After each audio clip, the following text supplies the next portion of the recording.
Welcome to SuperTalk, the podcast that scratches your superhero itch.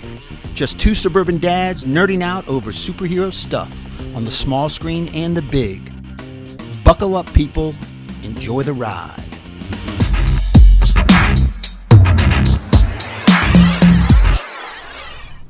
All right, Professor, like a gentleman, are you ready? Let's go.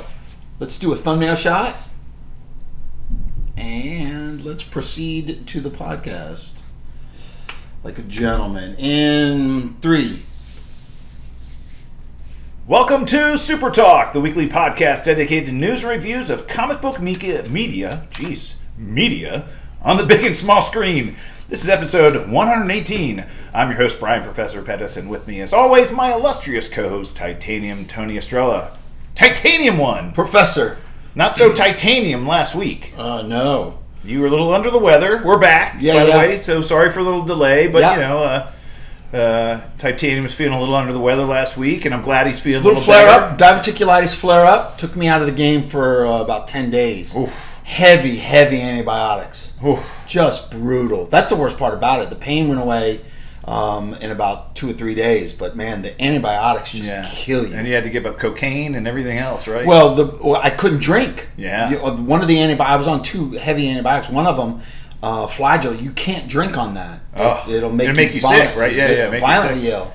So good times, fun time. But I'm back. Good, much better. Yeah, and I'm glad he's back because we got a ton of stuff to go. We got a lot to go. Let's get into it. Let's. We got all kinds of stuff. Start the show by thanking patrons. These are listeners that bring the show to you. If you guys don't know, we have a page called patreon.com/supertalk. It allows the listeners to support the show directly. Really helps us out. You know what we do. Costs a little bit of money, and it's great if you can support us. So if you want to join the patronship, patreon.com/supertalk is how you become a member. We really appreciate when you do. Very cool. All right, well, let's jump into the review section. We do have a little thing to review this week. So as everybody knows, so normally this time of year is an exciting time for us because we have Comic-Con. Comic-Con! It's like, oh my God. News, castings, trailers. Oh. And as everybody's aware, most of the major studios skipped Comic-Con this year because of the writer's strike and the actor's strike. Really weren't going to be able to do anything. Most of the studios did have booths at the show floor, and both DC and Marvel and all the other comic book companies had a lot of stuff to announce and a lot of panels and things like that, which we'll talk about a little bit. But there were a few things that came out of Comic-Con that are worthy talking about. So Amazon was there, which was great. And they announced, first thing they did was they dropped a trailer for Invincible Season 2. And you and I are big fans of the Invincible series on Amazon Prime. Yeah. I have read some of the comics. They're fantastic. And boy, does it go to these crazy, dirty, dark places. I mean, and that's one of the things we loved about it. It's like an R-rated cartoon. Very violent, very graphic. Oh, yeah. And a huge cast of voice actors. Oh, the voice acting is, J.K. Simmons, who plays, he plays the editor, J. Jonah Jameson in the Spider-Man movies. He voices the big bad in the show Omni-Man. And Omni-Man's kind of very similar to a lot of the other kind of Homelander from The Boys. But Invincible Season 1 was fantastic. If you haven't watched it, please go back and do so because it was great. We did get announced a teaser earlier this year. It was going to be coming later in the year. They really didn't give us a date. We finally got a date. The good news. November 3rd is the premiere of Invincible Season 2, which is fantastic. And we did get a little bit of a trailer showing some scenes from Season 2, a little bit of an idea who's going to be in the series. And the best thing, and I kind of surprised you, I think, with this yesterday, they released a prequel episode for free on Amazon Prime. It came out over the weekend. And it's basically Adam Eve's backstory. Yeah. There's a 100% episode, 100% dedicated really to cool. Who she is, where she came from, how she got her powers, her family, everything else. And it was, I hope you watched it yesterday. I watched it. It was awesome. Yeah, it's great. Great writing, great story. The animation is just awesome. Yeah, it's amazing. Yeah. And the brutality is even in this. Yeah, great storyline, and the animation was off the charts. Yeah, it was really cool, and I think it will help Invincible to come when it comes out. It will help explain kind of the backstory for some of the characters and why she does some of the things she does, and as you can imagine, Adam Eve and Invincible's story kind of they connect to some extent. They have a really interesting relationship in the comic books, and you're kind of going to see the backstory. Obviously, they're very close friends and very tight, and they've obviously teased at some kind of relationship between the two of them for some time now. But this does evolve over time in the comic books, and I think they're kind of giving you the backstory of her as we'll kind of see him, their relationship. And when she does things this next season, you'll kind of understand her motivations as well. So. Yeah, great show. I'm glad you kind of dropped that on me. And I'm looking forward to that show. They also dropped a trailer for Gen V yesterday. Yeah, so that's the other big announcement that came out of Comic-Con. Gen V, we got our first kind of teaser for that with a release date. So that's coming out September 29th. Hey, look at that. Yeah, September 29th. So this is going to be perfect timing for us. September 29th, we're going to get 3 episodes the day that it comes out, which is great. Kind of give you the whole backstory, character development, set up that story. You'll understand how Vaught's involved in the school and everything else. And then it's going to be released serially after that, episode by episode, with the finale coming on November 3rd. So they're doing that purposely so that if you get really invested in Gen V and you're watching it and you tune in to see the finale on November 3rd, guess what you get to watch right after? Right. The premiere of Invincible Season 2. Yeah, that's going to be awesome. That's a great layout. That's a great schedule that they put together. I'm glad. Yeah, so, and you and I, obviously, big fans of the Boys, series. Boy, how brutal does this look? Yeah. It looks right in line with the Boys. Oh, my God. It's about an academy, like a school with gifted It's basically kids. like the school of gifted youngsters, the X-Men school. Yeah. But kind of a twisted, evil version. They're like killing people and trying to kill each other. Well, they're basically, this is where they kind of grow and develop these soups, right? Hopefully to be on the 7. Right. Eventually they're going to, this is Vought now.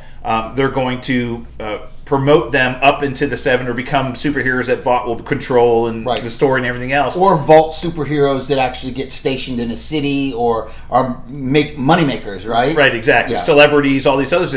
But they are trying to find out who's popular, who's strong, right? And what powers are the best powers. And they're doing it in a way that's kind of like, the Hunger Games, for teenagers, right? Oof. Yeah, it's going to be insane. It looks amazing. Yeah, so we'll really, obviously, we'll stay on top of that. It will definitely all be new characters. Yeah. We're going to learn all about these all new characters. So they need 3 episodes to launch to get that backstory and develop these characters. It's a great concept to give you kind of a little bit of a teaser to kind of here's enough to get you going with the season. So we'll be covering this during our episodes this fall. So we'll look forward to it. September 29th is when we can look forward to Gen V. Some more news coming out of Comic-Con. So DC Animation was there.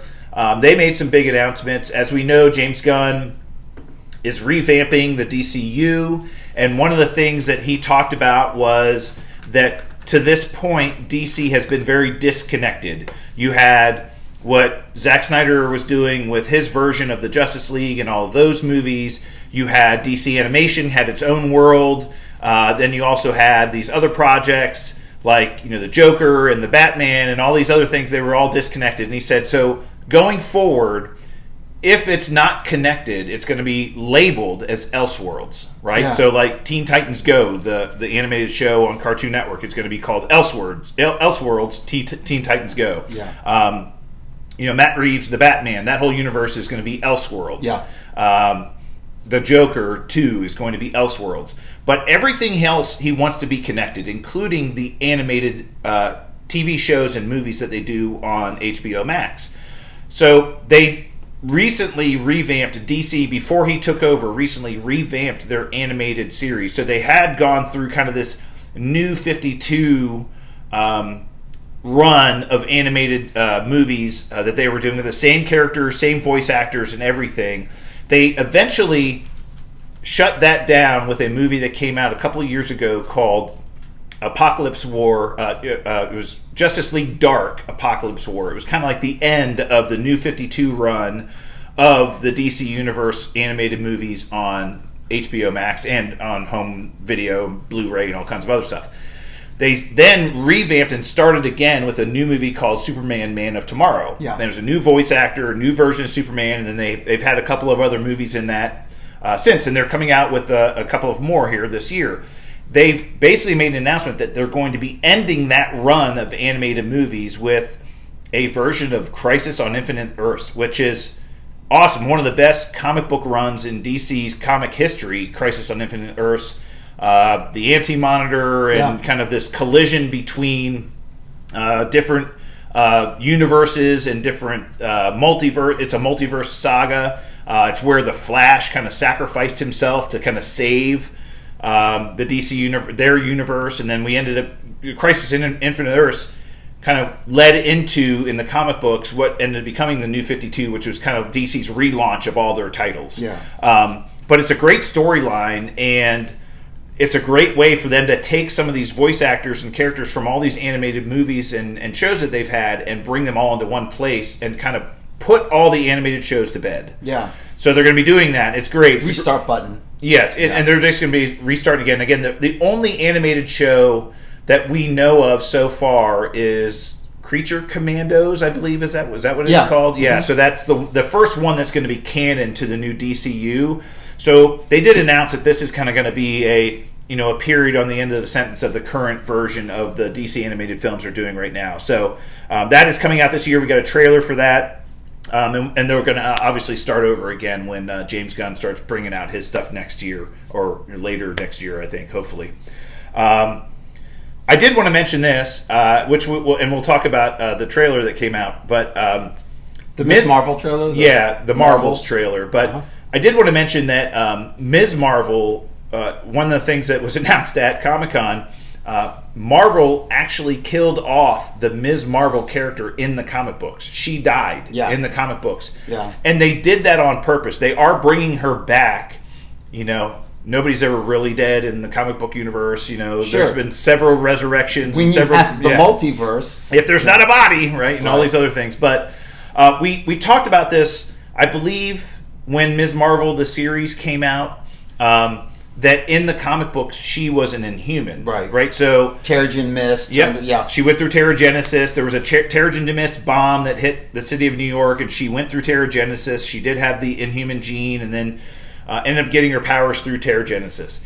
And the reason why that happened in the comic books was because at the time, Marvel did not own the rights to the X-Men characters and all of the mutants that Fox Studios owned. So they wanted this character to be something that could grow into a person that we would see on TV and movie screens. And so at the time they didn't have rights to mutants, so they purposely made her an Inhuman because they did have the rights to the Inhumans. But that's not what they wanted. Originally they wrote the character as a mutant, but they couldn't use the mutant in other properties, so they decided to make her an Inhuman. So they did this on purpose to basically relaunch her. And I believe they're coming out with a new comic book with her in it called Ms. Marvel, the New Mutant. And so they are bringing her back as a mutant now, explaining that her powers are mutant-based. And so I think they're obviously doing that to kind of... They made her tie into the show. They made her a mutant in the Ms. Marvel TV series on Disney+. And I think that's how they're going to explain, how she fits into the ultimate universe that Kevin Feige's building right now. What do you think of the Marvels trailer? So full trailer for the Marvels. I know you and I kind of briefly talked about it. Unexcited is all I can say. I thought it was better than I expected. I don't know how excited I am for this movie. I'm excited to see what it's about and where it goes. My two biggest problems are the villain in the movie. It's underwhelming. The villain is just blah, blah, blah. Not compelling. No. Nobody would really know. No one knows who the villain is. Some relative of Ronan the Accuser or something, but nobody really knows. But she's got one of the bangles or whatever, and it's three chicks fighting against another chick. It's tying into other storylines, which is kind of cool. And we're going to get Nick Fury in this. and I believe that Secret Invasion will tie into this and lead straight into it. We'll get kind of some closure on the WandaVision type of story and characters that have been built from there. So I think there's something there. I'm curious. The overuse of Beastie Boys music is irritating the fuck out of me. Like the whole trailer was. I'm like, are you serious? That hit home with Guardians 3. You're gonna use it again? That was annoying as shit. And then, I don't know. We'll see. But honestly, Titanium, this is probably the first Marvel movie that I've been really not excited about. Like no excitement at all. Like I'm literally concerned, that I might not like it. Yeah. And I to your point, I think I'm more interested in how does this fit into the larger story. Yeah. What repercussions come out of this movie for the future. Mm-hmm. But my biggest fear is they're trying really, really, really too hard to put these female superheroes front and center and show that they can make them superstars and carry a movie and all this other stuff. Maybe they can, but I don't know. We don't know. Yeah, we don't know, and I don't think. Well, Gal Gadot proved that you can do that. Of course, she did with Wonder Woman. You can do that. But Wonder Woman was an A character. You know what I'm saying? Wonder Woman is an A character. We have, Captain Marvel in this, a B character.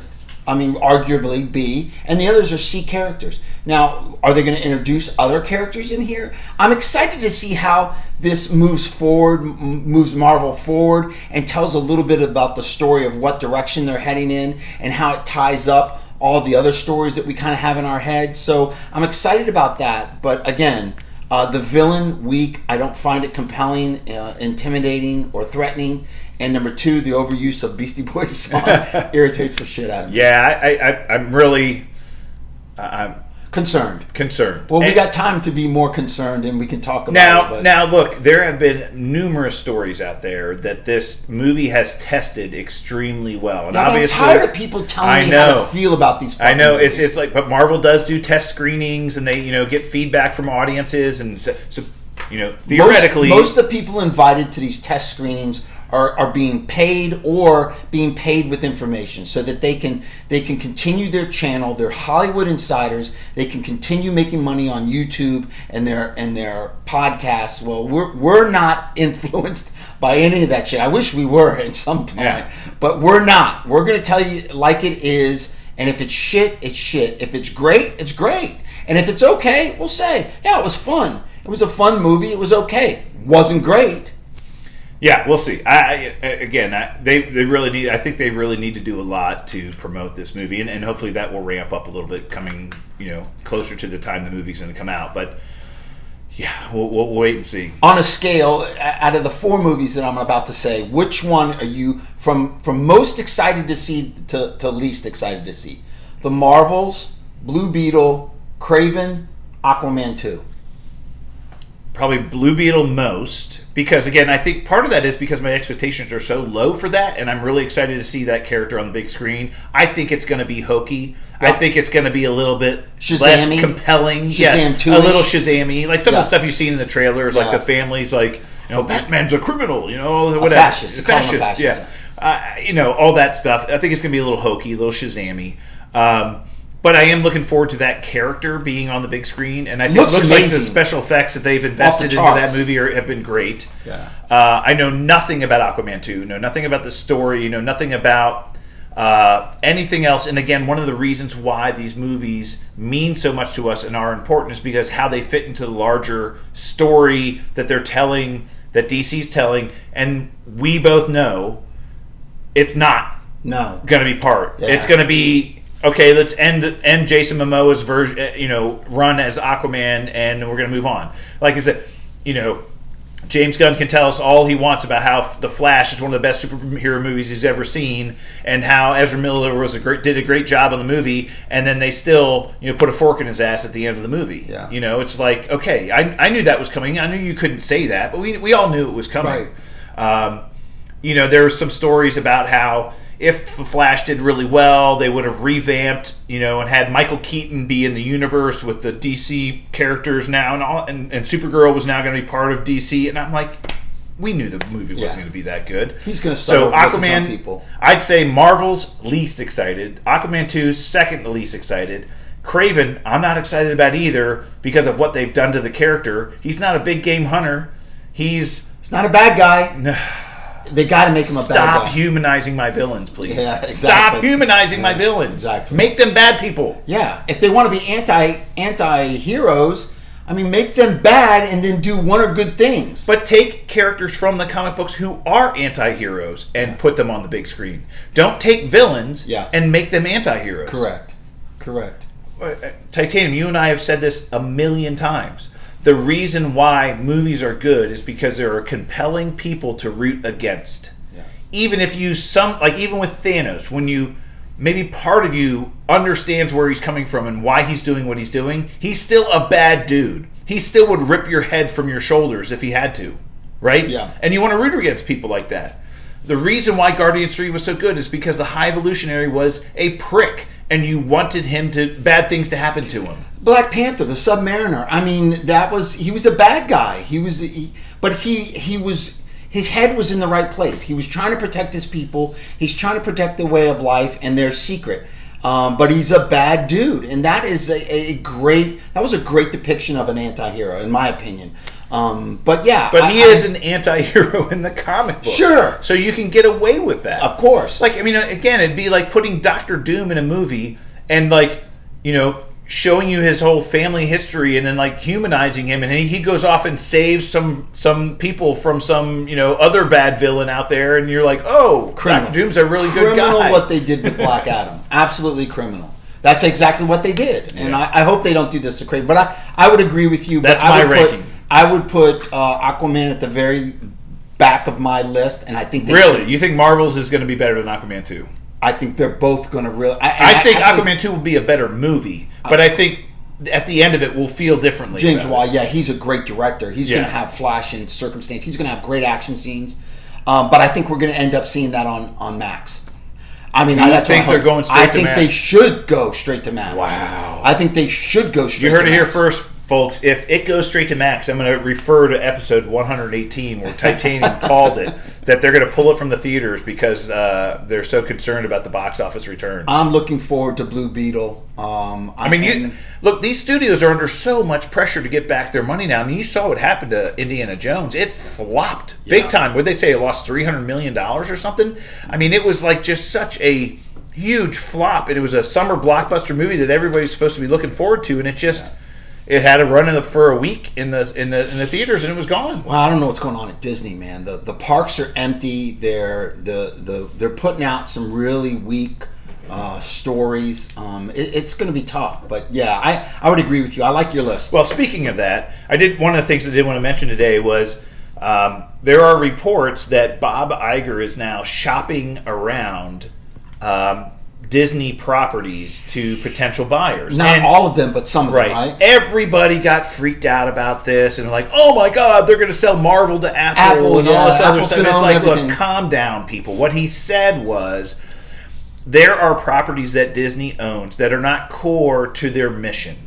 And what he means by that is their mission of entertainment. So they're in the entertainment business. They're in the business to entertain guests and audiences. That's what they do.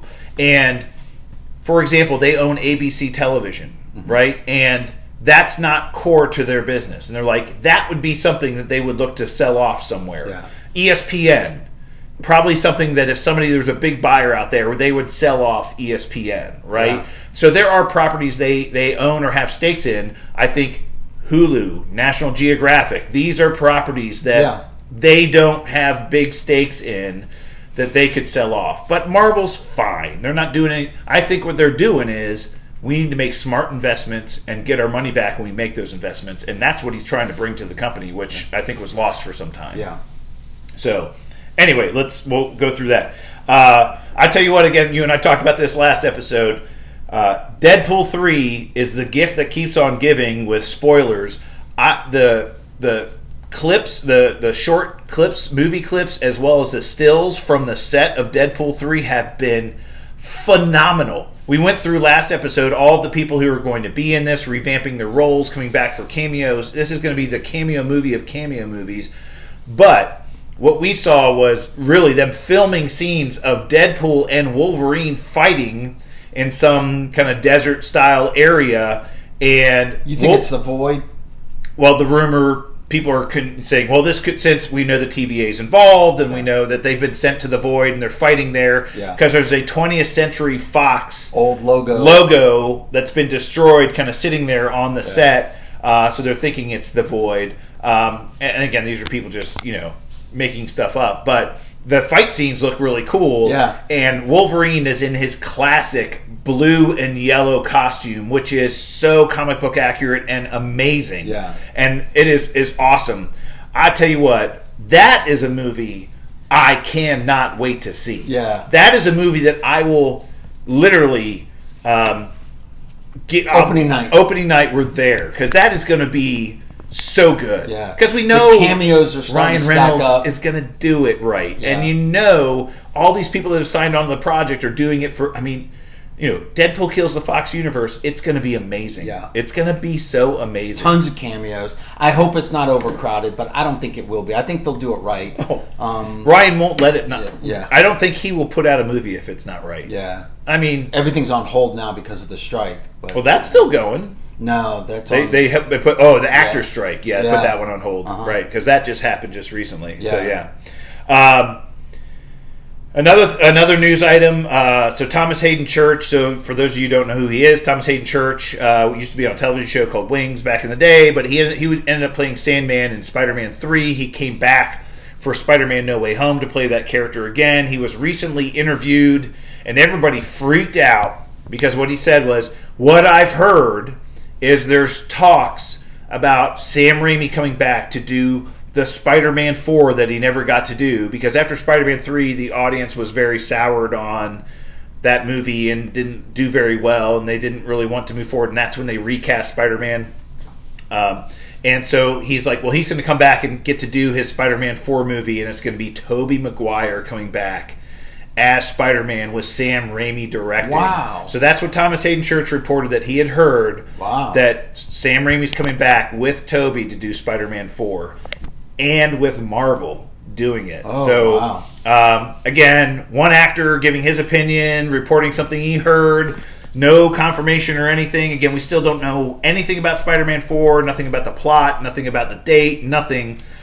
Our assumption is it's going to be Tom Holland because of this big contract that he signed with Marvel. Yeah. But we know nothing. So, but what a great rumor. It gets us all excited as fans. We'd love to see it. Tobey was so good. Yeah. Revamping his role in No Way Home. It was so great. Yeah. At 55, he'd be a great Spider-Man. Awesome. So we obviously reported a lot on the continuing saga with Jonathan Majors. I guess some good news. So we reported a couple of episodes ago that they had normally when a movie, right before a movie hits Disney Plus from the theaters, they release the Marvel Studios assembled episodes, kind of like the behind-the-scenes making of the movie. So Marvel, Ant-Man and the Wasp: Quantumania has been out on Marvel Disney Plus, for a month now or something like that. And they never released that episode. And we had been told that it was because they were concerned about how it would potentially promote Jonathan Majors during that series. They're obviously talking to him and interviewing him and all this other stuff, and they're like, hey, we're distancing ourselves from him as much as we can. They did release that to Disney Plus here a little over a week ago, and from what we hear... He's in it. He's in it, and he's interviewed, but from what we hear, Marvel is now... back in Jonathan Majors' camp, thinking that the court case is moving in a positive direction that's going to exonerate him from these charges. So I think they were just treading very lightly for some time to see how things were panning out. Again, his next court date is not until next month in August. So hopefully we hear a little bit more about that when it happens. But I think Marvel is very confident that it seems like he's going to be exonerated of these charges based on the evidence that's been released. So they released that, and they did cut some of his interviews down in that. Just to minimize his role in that. To minimize his role in that. And maybe that's the delay. They wanted to cut him out of it a little bit, right? I'm telling you, I think this the Writers Guild and the Screen Actors Guild strike could not have come at a better time for that situation. Yeah. For Marvel. I think it distances a lot of the superhero fatigue that people have been getting. It kind of pushes it out. I still think we have a lot of content that's already in the can that they will release. I know Disney Plus has a couple of shows that they could release if this goes, but I think this might go more. I guess the last one went 100 days, and they're thinking this one will go a little bit more. Yeah. I don't think it's going to be resolved this year. It's possible. We know how slow court cases can move through I'm trials. talking about the strike. Oh, the strike. Oh, which one?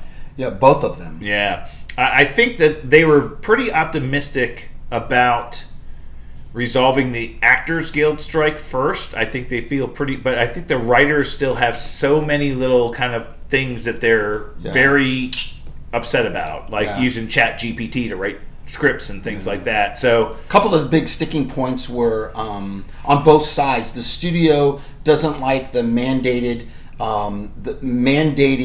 a quote a how many writers need to be in what they call these mini rooms, these writing mini rooms. This is what I've read. This is the the writers' rooms. They had a minimum. But lately, the past 4 years, they developed these mini rooms where they put these writers in these mini rooms to cut down on cost, and they only use 3 or 4 writers. And then once the series is done, or the plot or the pilot is written, they get rid of them, and then they only keep one around for production editing, time and stuff like that. But now there's going to be quotas. There's like a minimum of 6 in these rooms, and 2 of them have to have producer so that they get more money and revenue. And this, so they're mandating a lot of this. And I agree with both of them. I mean, I think they both had valid points on both sides. With that, I do think the studio is being a little greedy with their money. I mean, they really need to pay some of these actors, and I'm not talking about big stars. Like Dwayne "The Rock" Johnson just gave 7 figures to the Guild to support these people and their health care and stuff while they were going on strike. He just, one of the largest individual donations, and it's a 7-figure donation. So The Rock, kudos to him, putting his money where his mouth is. But I'm talking about these ancillary actors, not the main stars like Tom Cruise and George Clooney and Gal Gadot. They're going to be fine. It's the other actors that really depend on this residual payments and healthcare and benefits and things like that. Yeah. So all of them, I really think both of them, the writers and the actors, have a need to have the studios pony up a little bit more and pay them more. But I tell you where their biggest mistake is. If you think that the writers are going to hold out and hold their foot and say, we don't want AI in our business, either one, the actors or that, you cannot stop technology. You cannot.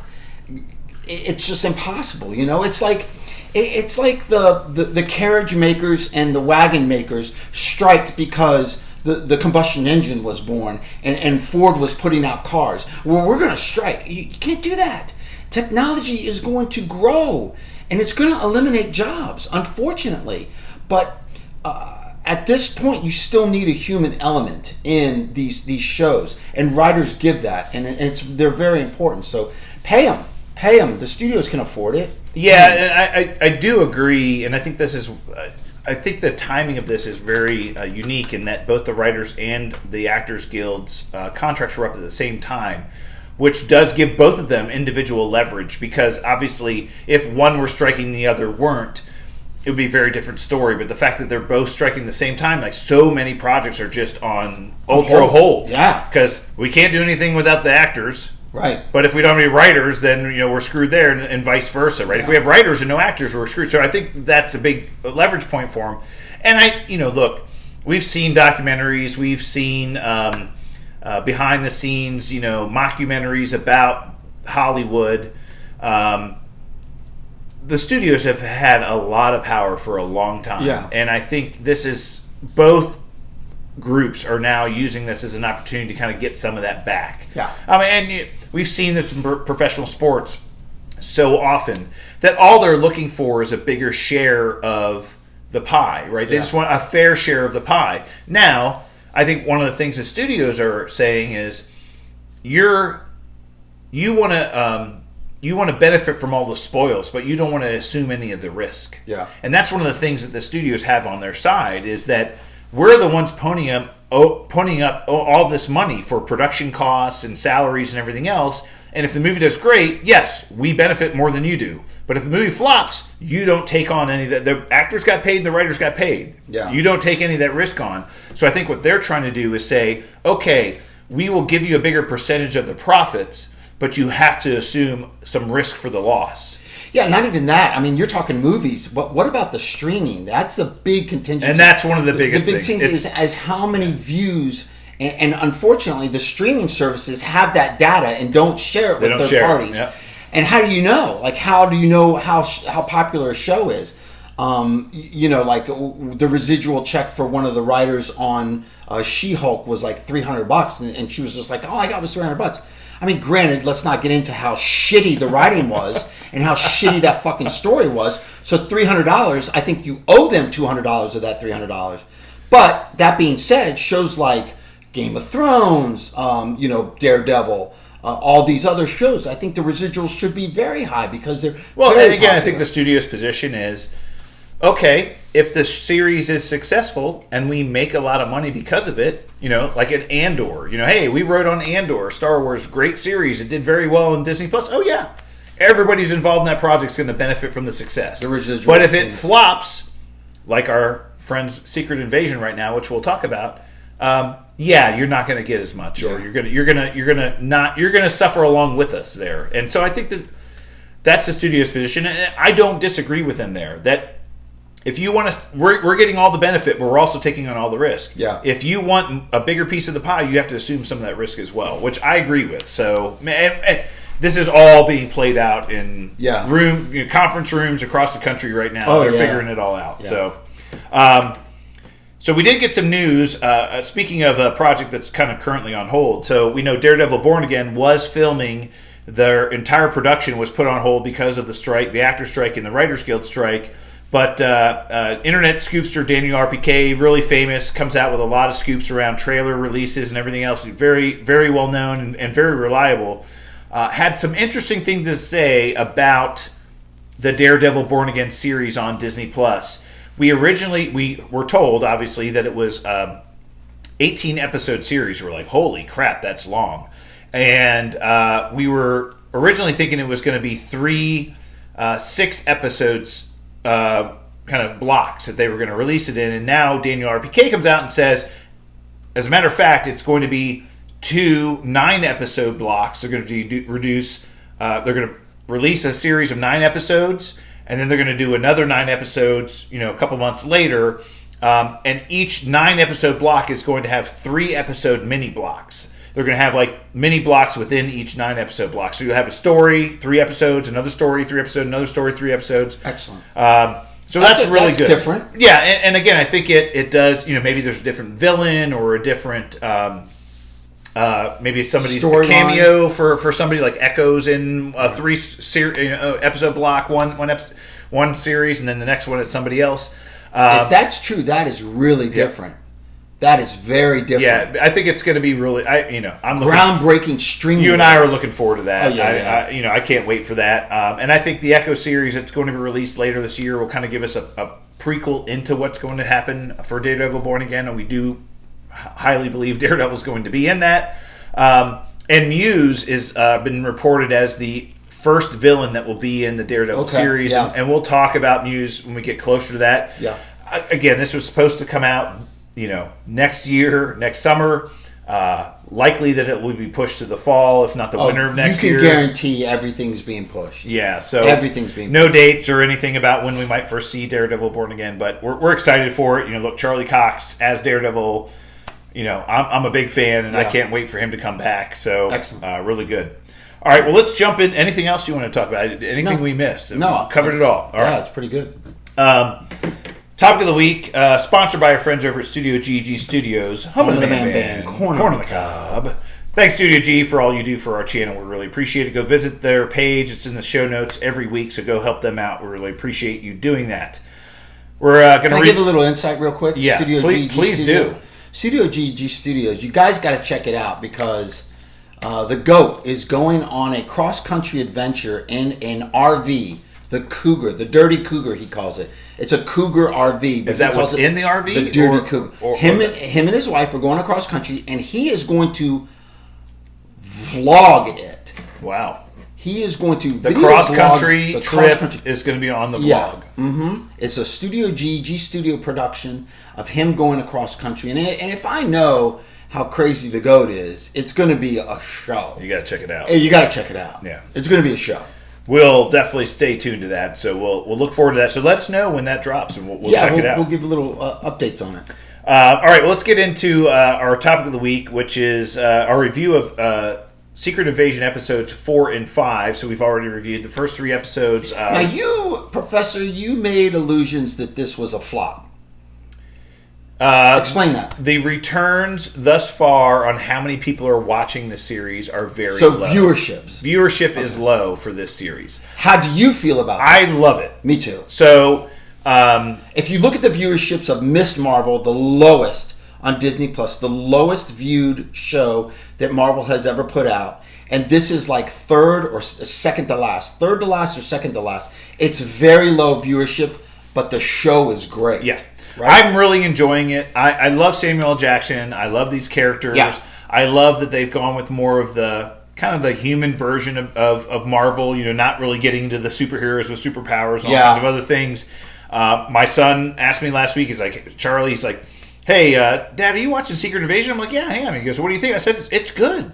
You should watch it. And he started watching it. He goes, yeah, Dad, I liked it. So I think part of it is the hype around it, and there's just no like kind of sauce behind the series. Yeah. And which is why maybe the viewership is down. However, if you haven't checked out the series, you should, because I think it's good.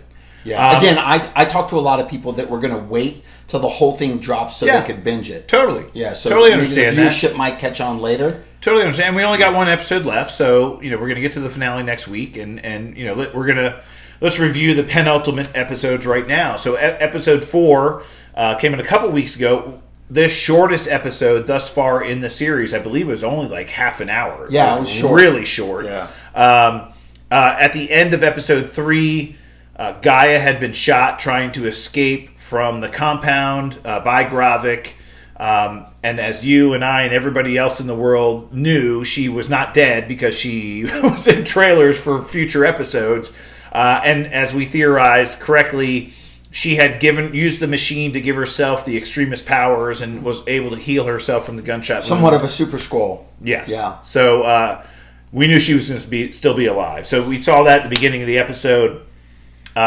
Fury confronted Rhodey. So again, one of the big things that came out of episode 3 was that his wife Priscilla had tried to call Gravik, and Rhodey was the one that answered the phone. Yeah. And we're like, oh my God, is Rhodey a Skrull? Yeah. And at the beginning of the episode, we saw a Skrull taking a shower, gets out of the shower and wipes the mirror. Female Skrull, and turns into Rhodey. And we're like, oh boy, yeah, that's confirmed.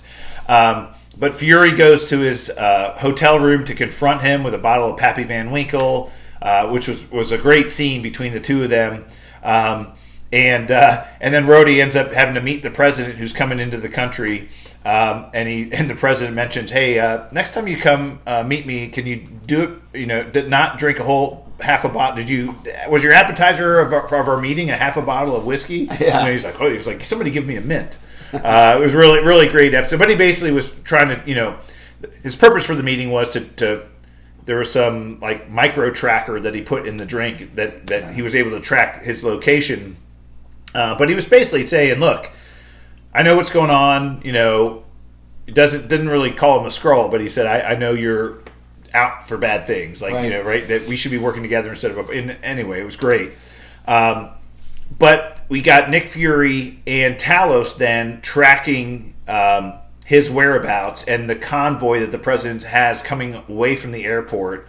is then attacked by Gravik and the Skrulls. Yeah. Pretending to be Russians, right? They're trying to blame it on the Russians. So they're speaking Russian. They're speaking Russian. They're trying to start World War III, but they attack the president's convoy, and Fury and Talos intercept. They're able to save the president. Talos is able to do that, and he gets shot, and he starts turning him back into a Skrull because he's suffering, but he's able to break the window of the president's motorcade and save him.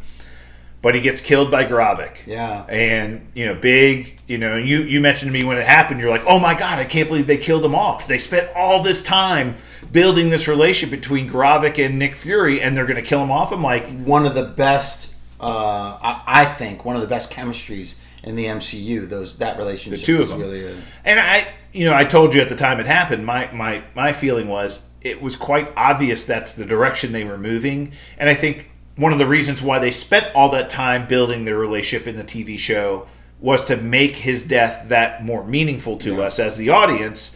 But I think also they're trying to get Gaia to be much more of a character in the MCU going forward. Yeah. Obviously, incredibly popular actress. They want her to be a much bigger part of the MCU, female as well. And so I think this was kind of a logical conclusion of where they were going with that character. So, and that kind of explains it. So yeah, it was good. It was a good episode 4. Yeah, really good, but really quick. Again, 30 minutes, and that was kind of the gist of it. That the episode ended after Nick Fury gets in the car with the president and leaves the scene. We did see Gravik had Groot's powers in this episode, so we had seen him use the extremist powers before. But now he had not only had those, but he got shot in the face by Nick Fury, and he healed immediately with the extremist powers. But then he was able to use Groot's powers to kind of latch on to some person, of the soldiers, and kill them. Yeah, the Secret Service. Yeah. So we know that he's obviously used that machine multiple times to give himself a couple of powers. So, but that was episode 4. Episode 5, we see Fury bringing the president to the hospital. Saying, nobody can come into his room. He parks outside of the operating room with a chair and says, I'm protecting him, because he knows, and he's trying to whisper into the president's ear as he's bringing him back to the operating room, don't trust Colonel Rhodes. Don't trust anybody. There's Skrulls invading, and he's trying to explain it to him while he's half alive, basically. Yeah. And then Rhodey comes, obviously, and confronts him with a flurry of Secret Service officers, and Fury says, I know what's going on. I know what's up. He says, I'll shoot you right here. When you turn green, everybody's going to see. And he said, Rhodey's kind of like, the jig is up here. Yeah. And Gravik told Rhodey to tell the president about the Skrull invasion. Yeah. Sacrifice the Skrull compound. Skrullos, where all the Skrulls are. New Skrullos, yeah. Which is an abandoned nuclear site in Russia. And the soldiers live there, but a lot of the people that live there are just regular Skrulls. They're there. That's kind of their safe haven. Yeah. And he's like, give them up. It's okay if they attack the compound. But sacrifice needs to be made for us to have a place to live, because they're impervious to radioactivity. Right. So they can live on that site because the Skrulls, radioactivity does not affect them. Right. I think at one point Gravik says you might want to take your iodine pills before you come see me. When Fury, we find out later that Fury's going to go confront him, and he says, you take your iodine pills before you show up, right? Yeah, because of the radiation. What about that Sonya character? The English chick that's in that? Her name's Sonya. Fallsworth. She's awesome. Oh, she's great. She runs MI6. Her boss, she had kind of theorized or knew that he was a Skrull.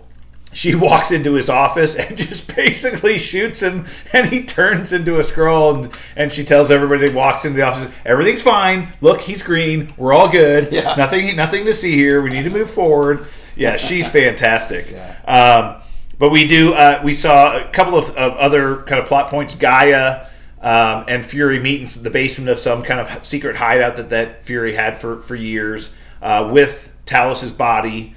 And Gaia wants to bury him, and Fury says, take him to my wife's house, and she'll figure out what to do. So they end up burying Talos. They burned him. Yeah, burned him. Yeah, Skrull ritual. They had a ritual. Yeah. But then they both get attacked by some of Gravik's people inside of her house, and they're able to escape, with weapons and kill people and everything else. We learned the biggest thing we learned about this episode was what Gravik was really after. So we know about the machine that he had developed. At one point in time in this episode, Fury confronted, or was it Falsworth? Falsworth confronted the scientists, the two scientists, Skrull scientists, who had taken over the bodies of the real scientists and were working on this machine. And so she captured them, but she found out that the machine they were using, as we know, the Extremist, Groot, the Frost. We haven't seen those powers yet. The Frost Troll and Cull Obsidian. We haven't seen those powers yet, but we knew they used the DNA from those samples for the machine. But what we found out this episode was what Gravik was after was something called the Harvest. Yeah. And what Fury revealed was that during the Avengers battle with Thanos and his army in New York, where the Avengers compound was, at the end of Endgame, he said every Avenger bled, even Captain Marvel, even Carol Danvers. Yeah. Every Avenger bled on that battlefield, and people went to that battlefield to harvest their blood samples.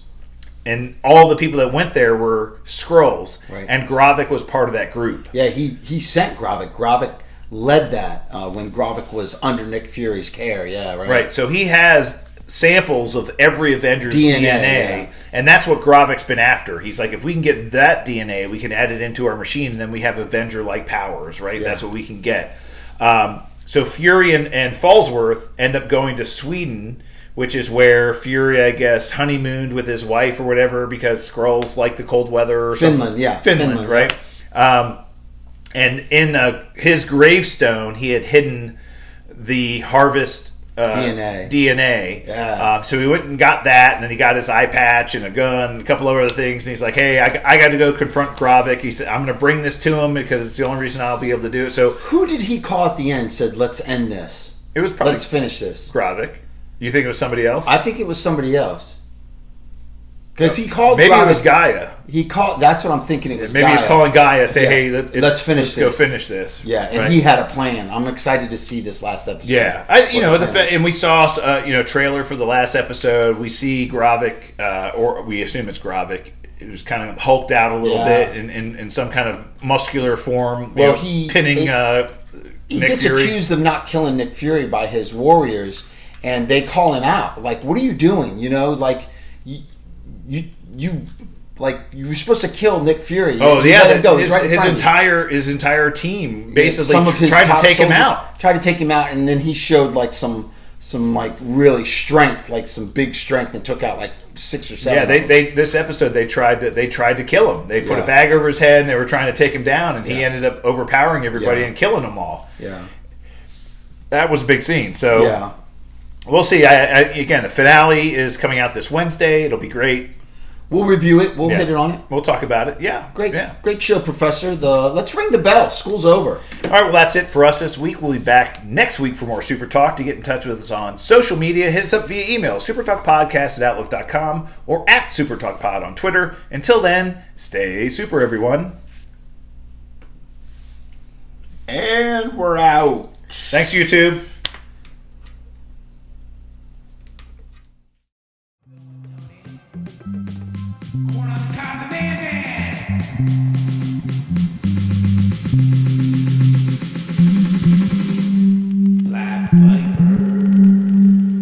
Everyone likes this game. Haters gonna hate. And I know you can't wait.